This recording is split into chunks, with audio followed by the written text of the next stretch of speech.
Is got wonderful. ఆయన attitude ఆయనదే అండి.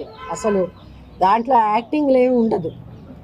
పవన్ కళ్యాణ్ గారి గురించి మీరు డిప్యూటీ సీఎం ఆయన గురించే కదా మీరు చెప్తున్నారు. ఆయన ఎప్పుడు అప్పుడు ఎలా ఉన్నాడో ఇప్పుడు అలాగే ఉన్నాడు. ఆయనలో మార్పు ఏం లేదు. ఆయన సినిమాలోనూ ఎప్పుడు తల వంచలేదు ఎవరికి. ఇక్కడను అదే జరుగుతుంది. తనకిని ఒక స్టైల్ ఉంది, తనకిని కొన్ని ప్రిన్సిపల్స్ ఉంది తనకి అని. లేకపోతే ఇంత స్టడీగా ఎప్పుడో వెళ్ళిపోయి ఉండాల్సింది, మధ్యలో వదిలేసి వెళ్ళలేదు కదా. సో ఎంతోవరకు ఆ కష్టం, ఆయన పడిన కష్టం, ఆయన ఆ సిన్సియారిటీ ఆయన్ని ఇంతవరకు తీసుకొచ్చింది. సో అందుకు ఆయన్ని మనం అప్రిషియేట్ చేయాలి.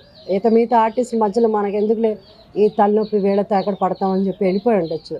ఆయన సినిమాలో యాక్ట్ చేస్తానంటే ఆయనకి ఎంతైనా ఏదైనా ఇవ్వడానికి రెడీగా ఉన్నారు సినిమా ప్రొడ్యూసర్స్. సో అవన్నీ కూడా వదులుకొని ఆయన అంటే నిజంగా అంటే నాకైతే నా ఒపీనియన్, అది పర్సనల్ ఒపీనియన్.